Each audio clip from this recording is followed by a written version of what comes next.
এখানেও বেশ কিছু মাছ রয়েছে। এগুলো কি মাছ ভাই? এগুলো মিক্স। এগুলো আসলে তরুণ উদ্যোক্তাদের জন্য খুব বেশ ভালো একটা অনেক ইউটিউবার দেখতে পাই যে আমরা আসলে বিভিন্ন ধরনের চটকদার কিছু থাম্বনেইল দিয়ে আসলে তরুণ উদ্যোক্তাদের উদ্দেশ্যে বোঝাতে চাই যে এই বিজনেসটা সম্পর্কে এবং এটার যে এই ফার্মগুলো এগুলোতে খুব তাড়াতাড়ি আসলে খুব তাড়াতাড়ি এখান থেকে আসলে প্রফিটেবল হওয়া যায়। তুমি আসলে এই জিনিসগুলো এখানে দেখতে পাচ্ছেন এই শামুকগুলো নাকি বাজারে বিক্রি করা হয় এবং এই শামুকগুলোর দাম কেমন হতে পারে? আসসালামু আলাইকুম, চলে আসছে আরেকটা ফিশ ফার্মের ভিডিও নিয়ে এবং আমি এখন আছি মাহির অ্যাকুরিয়াম ফিশ ফার্ম, যেটা দিনাজপুরে অবস্থিত। তো আমি আপনাদেরকে আজকে আবার আরেকটা ভিডিও দেখানোর চেষ্টা করব, যেটা গত পর্বের একটা ভিডিও দেখিয়েছিলাম। সেই ভিডিওটা যারা দেখেননি চাইলে দেখে আসতে পারেন। আশা করি ভিডিওটা থেকে অনেক কিছু শিখতে পারবেন, কারণ আজকেও A to Z আলোচনা করা হবে রঙিন মাছ চাষের A to Z তথ্য নিয়ে। এবং আশা করি ভিডিওটা শেষ পর্যন্ত দেখবেন। ভিডিওটি ভালো লাগলে চ্যানেলটিকে সাবস্ক্রাইব করবেন, ফেসবুক পেজটিকে ফলো করবেন। এই কামনা রেখে শুরু করছি আজকের একটি ব্র্যান্ড নিউ ভিডিও। এগুলো কি মাছ ভাই? এগুলো মিক্সড। এগুলো আসলে তরুণ উদ্যোক্তাদের জন্য খুব বেশ ভালো একটা ওয়াও, এটা হচ্ছে হনর প্ল্যান্ট বলে, এটা মাছের জন্য খুব উপকারী একটা গাছ। এটা হচ্ছে আপনার ন্যাচারাল অক্সিজেন খুব ভালো মতো প্রোভাইড করে। আর এখানে হচ্ছে কি অটোবিট মাছ গুলো হচ্ছে আপনার বাচ্চাদের পরে বাচ্চাগুলো নিজের বাচ্চারা নিজে খায় না। আর আপনি যদি এই প্ল্যান্ট গুলা আপনার ট্যাঙ্কে মাছ দিয়ে রাখতে পারেন, এই প্ল্যান্টের মধ্যে নিউবর্ন যেগুলো বেবি, এই বেবি গুলা দেখবেন যে লুকায় থাকতে হবে এবং মাদার ফিশ গুলো এদেরকে সহজে খাইতে পারবে না। তো আপনাদের উদ্দেশ্যে আর কি নতুন যারা উদ্যোক্তা রয়েছেন সেই উদ্যোক্তাদের উদ্দেশ্যে বলছিলাম যে এই যে নতুন মাছ চাষিরা যারা রয়েছেন এদের উদ্দেশ্যে আমি বলতে চাই যে এখানে অনেক মাছ রয়েছে যে মাছ আসলে নিজের বাচ্চাকে একদম ম্যাক্সিমাম রাক্ষসে প্রকৃতি। তো এই প্ল্যান গুলো তখন সেই মাছগুলোকে আপনার সেভ করবে এবং এখানে আমরা এখন দেখতে আসছি কি জানেন, এখন দেখতে আসছি চিংড়ি মাছ। সেই চিংড়ি মাছের দেখাতেই আমাকে নিয়ে আসছে মাহির। এটা তার একটা নতুন আকর্ষণ। এটা হচ্ছে মেইনলি এটা হচ্ছে অরেঞ্জ শিম। এখানে শিম আসলে অনেক আছে, কিন্তু মানে সেভাবে তোলা যাচ্ছে না, সম্ভব না। এখানে হচ্ছে মেইনলি অরেঞ্জ শিম আছে অথবা কমলা শিম যেটাকে বলি, এটা হচ্ছে কমলা শিম। আচ্ছা, দেখতে পাচ্ছেন এখানে চিংড়ি মাছ। এখানে কত পরিমাণ চিংড়ি মাছ থাকতে পারে? মানে এখানে আনুমানিক 5 থেকে 7। এগুলো কেমন বাজার দর? এগুলো আমরা পাইকারি আপনার 15 থেকে শুরু করে 25 পর্যন্ত সাইজ ওয়াইজ, এবং খুচরা বিক্রি করে 50 থেকে 60 পর্যন্ত। আর এগুলো হচ্ছে নিচে আপনার বেবি, প্রচুর বেবি আছে। আমি দেখি প্রচুর বেবি আছে এর মধ্যে। এগুলো হচ্ছে এখানে মাছলা। তোমার এই সেগমেন্টটা সম্পূর্ণটাই নতুন উদ্যোক্তাদেরকে কেন্দ্র করে এবং নতুন উদ্যোক্তাদের টার্গেট করে তৈরি হয়। আচ্ছা আচ্ছা, তো শুনতেই পেলেন প্রিয় দর্শক। তুমি আসলে নতুন উদ্যোক্তাদের জন্য আসলে তুমি নিজে যখন একজন উদ্যোক্তা ছিলে, তুমি তখন আসলে কি কি ডিফিকাল্টিজ ফেস করেছিলে? আসলে প্রথম অবস্থায় যখন আমি এই মাছটা শুরু করি, প্রথম অবস্থায় যেহেতু জিনিসটা বিদেশি এবং খুব সবার জন্য খুব আনকমন, এই জন্য প্রায় সবাই আমাকে ডিমোটিভেট করছিল, কিন্তু নিজের মধ্যে একটা আত্মবিশ্বাস ছিল যে আমি পারবো, এবং সেই থেকে আস্তে আস্তে চেষ্টা চালা যায়। আমি আস্তে আস্তে আমার এই টোটাল প্রচেষ্টা শিখতে নিজে নিজে আমি শিখছি, এবং টোটাল শিখতে আমার প্রায় 3 বছরের মতো সময় লাগছে, এবং 3 বছর আমার অনেক ধরনের সমস্যার সম্মুখীন হতে হয়েছে। এবং 3 বছর পর থেকে যখন আমার মাছের মেল ফিমেল আইডেন্টিফিকেশনটা আয়ত্তে আসলো, তারপর আস্তে আস্তে প্রোডাকশনটা আয়ত্তে আসলো, তারপর থেকে মোটামুটি ভালো একটা আমি মাছ প্রোডাকশন করছি এবং বাইরে বিক্রি করছি। কোথায় কোথায় থেকে তোমার মাছ এখান থেকে পাঠাচ্ছ? আসলে বর্তমানে দেশের সব জায়গা থেকে আমার কম বেশি অর্ডার আছে, এবং প্রতিনিয়ত আমরা বিশেষ করে যেগুলো দিনাজপুর থেকে সরাসরি গাড়ি আছে, বাস, এই বাসের আমরা ডেলিভারি করে থাকি, এবং যেসব জায়গায় বাস নাই সেসব জায়গায় আমরা আর কি কুরিয়ার সার্ভিসটা আমরা মাছটা ডেলিভারি। একটা জানার বিষয় ছিল আসলে নতুন উদ্যোক্তারা অনেকেই জানতে চান কিভাবে তারা ইনকাম করতে পারবেন বা তাদের ইনকামের সোর্সটা কেমন করে। মাহির, কিভাবে আসলে করলে তোমার মতো একজন সফল উদ্যোক্তা হতে পারবেন এবং এই বিষয়গুলো সম্পর্কে তুমি কি মনে করো? আসলে আমি নিজেও একজন উদ্যোক্তা, কিন্তু আমি নিজেকে সফল উদ্যোক্তা বলতে পারছি না, কারণ আমার এখনো প্রায় বর্তমানে কালেকশন প্রায় 15 থেকে 20টা আইটেম আছে। আমি অনেকগুলো আইটেম না একত্রিত করার পর্যন্ত আমি নিজেকে সফল উদ্যোক্তা হিসেবে দাবিদার করতে পারতেছি না। সেকেন্ডলি হচ্ছে আপনি একটা প্রশ্ন করছেন যে মাছটা আমরা সেল প্লেস কোথায়। এখন মাছটা আপনার যেহেতু এটা রঙিন মাছ, আপনার রঙিন মাছের ক্ষেত্রে কালারটা হচ্ছে মেইন। এখন আপনি যত ভালো মাছটা কালার আনতে পারবেন, যত ভালো মাছটা কোয়ালিটি আনতে পারবেন, আপনার মাছটা অত ভালো সেল দিতে পারবেন। আর মাছের সেলটা হচ্ছে আপনার নিজের উপর, আপনি যেভাবে মার্কেটিং করতে পারবেন। আপনার খামারের পাশে অথবা বাসার পাশে একটা দোকান দিতে পারেন, এই দোকান থেকে দেখবেন যে কিছু কিছু কাস্টমার পাবে, এবং আদারওয়াইজ আপনি যেহেতু ফেসবুক গ্রুপগুলো আছে, গ্রুপগুলোতে মার্কেটিং করতে পারেন, যার ফলে আপনার একটা ভালো প্রফিট ইনশাল্লাহ আপনি অর্জন করতে পারবেন। ইউটিউবাররা বিভিন্ন এইরকম খামার ফার্ম ভিজিট করে তারা আসলে একটা চটকদার একটা থাম্বনেইল দিয়ে দেয় বা চটকদার একটা বিজ্ঞাপন দিয়ে দেয়। যে মাছ চাষ করে লাখপতি, মাছ চাষ করে কোটিপতি, আসলে তুমি এই বিষয়টাকে কি চোখে দেখো? আসলে আপনার নতুন উদ্যোক্তার ক্ষেত্রে আমার একটা ইয়া থাকবে, যে সেটা হচ্ছে কি আপনারা এরকম চটকদার আপনার এই প্রতিবেদন দেখে অথবা 10 টাকা থেকে কোটিপতি এরকম চটকদার প্রতিবেদন দেখে আপনারা নিজেরা এখানে অনুপ্রাণিত এবং এখানে এই বিষয়টাকে নিয়ে স্টাডি করবেন, যে কথাটা সুন্দর একটা চমৎকার একটা কথা বলেছেন ভাই। আর আপনি যখন মাছটাকে প্রথম এই লাইনে আসবেন তখন আপনি ভাববেন যে আমি মাছটাকে প্রথমত শখ দিয়ে করব নাকি আমি এটাকে বিজনেস নিয়ে করব।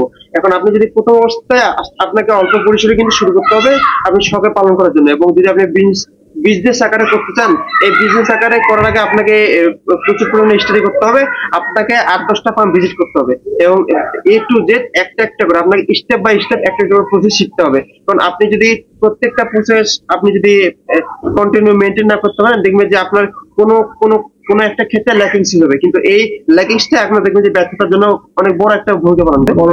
এরকম ছোট ছোট ভুল দিয়ে আসলে ছোট ছোট ভুলের কারণে আস্তে আস্তে বড় একটা ভুলে পরিণত, এবং আপনার দেখা যাবে আপনার খামারের একটা বিশাল একটা আপনি ক্ষতির সম্মুখীন হবেন।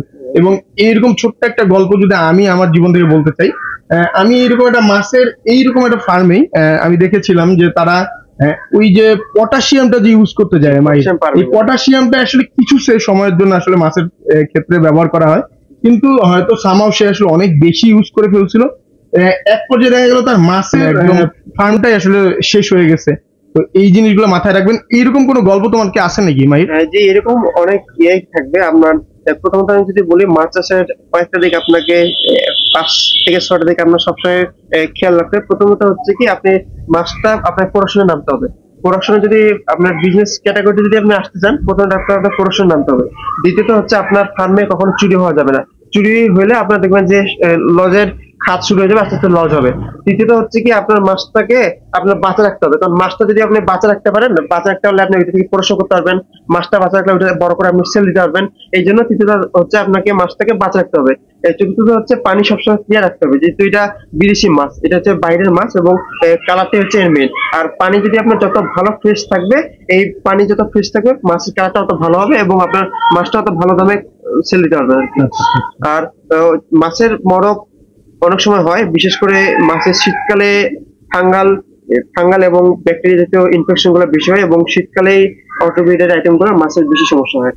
এখন তুমি আসলে তাহলে বলতে পারো, আমি অনেকেই তরুণ উদ্যোক্তাদেরকে নিয়ে বলে যে তরুণ উদ্যোক্তাদের কি কি মাছ চাষ করা উচিত, আর বড় বড় যারা ফার্মার আছে তারা যারা আসলে বড় পরিসরে তৈরি করতে চায় বা বড় পরিসরে কাজ করতে চায় এগুলো দিয়ে, তাদের জন্য আসলে কি কি মাছ আমরা মাছ দিয়ে আসলে শুরু করতে পারে তারা? বিশেষ করে আপনার প্রথম যারা তরুণ উদ্যোক্তা আছে তাদের আমার হিসেবে একটা ইয়া থাকবে, সেটা হচ্ছে কি প্রথমত তরুণ উদ্যোক্তারা অটোব্রিডের আইটেমটা দিয়ে আপনার শুরু করবেন, কারণ অটোব্রিডের আইটেমে এরা ডিরেক্টলি বাচ্চা দেয় এবং এরা খুব অল্প পানিতে স্বাচ্ছন্দ্যভাবে চর্চা করতে পারে, এদের কালারও অনেক ভালো আছে, সব পরিবেশে ভালো থাকে। এই জন্য আপনি অটোব্রিডটা দিয়ে শুরু করতে পারবেন। অটোব্রিডের মধ্যে সব থেকে ভালো হচ্ছে অটোব্রিডের মাছগুলো আমি যদি নাম বলি, গাপ্পি, প্লাটি, মলি, সোটেল, বেলুন মলি, এগুলো হচ্ছে অটোব্রিডের মাছ। এবং তরুণ উদ্যোক্তাদের ক্ষেত্রে আমার একটা সাজেশন থাকবে, সেটা হচ্ছে কি আপনারা প্রথম অবস্থায় মলি আইটেমটা দিয়ে নামবেন না, কারণ মলি আইটেমটাতে আপনার ফাঙ্গাল ইনফেকশন খুব বেশি হয়, আর যার ফলে দেখবেন যে মলি মাছটা সহজে টিকতে পারবেন। এবং আপনার প্রথম অবস্থায় আপনার বড় ধরনের বৃহৎ একটা লসের আপনার প্রথম অবস্থায় আপনার রঙিন মাছের জার্নিটা একটা দেখবেন যে লস দিয়ে শুরু হয়েছে।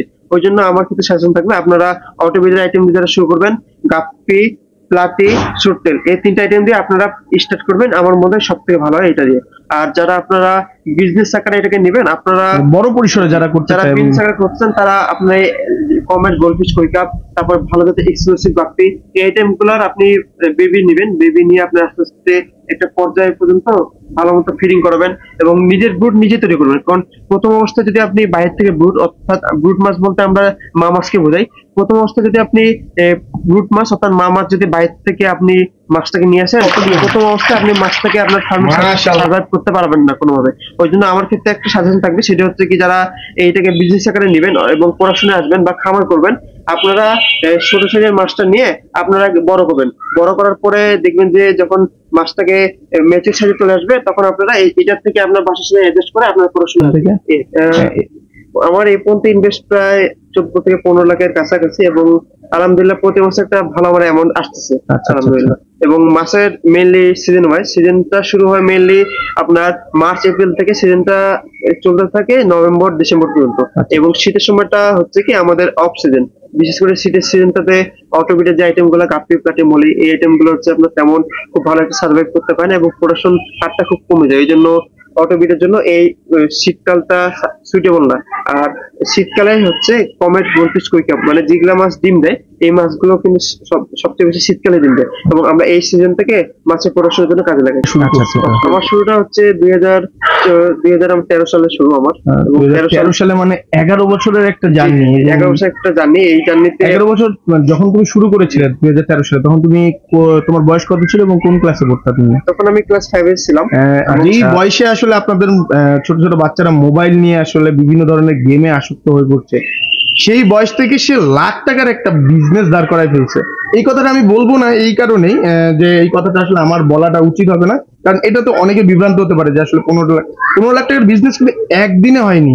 সে কিন্তু এই জায়গাটায় আসতে তার 11টা বছর সময় লেগেছে।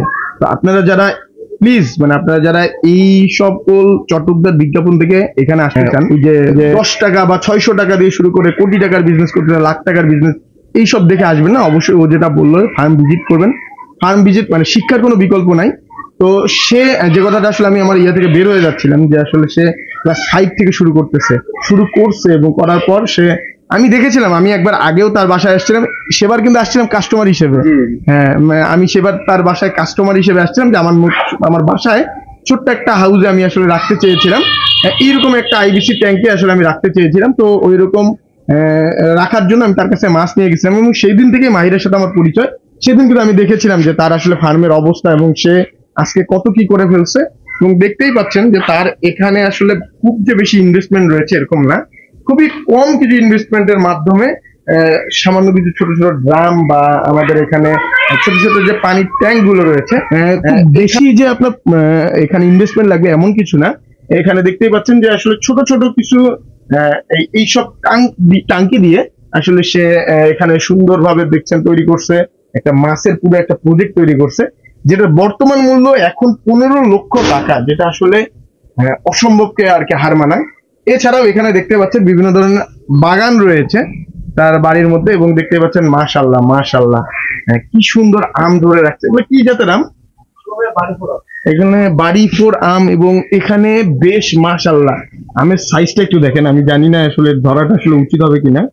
দেখতে পাচ্ছেন যে আসলে মাশাআল্লাহ বিশাল বড় বড় আম। তো একই সাথে আমের প্রজেক্ট মানে গাছের প্রজেক্ট এবং এখানে দেখতে পাচ্ছেন মাছেরও প্রজেক্ট, রঙিন মাছের প্রজেক্ট যদি একদম অ্যাকুরেটলি বলতে চাই। তো এই রঙিন মাছের প্রজেক্ট আসলে তৈরি করছে। আমরা অনেক কথা তার কাছ থেকে শুনলাম, আরো অনেক কিছু শুনবো।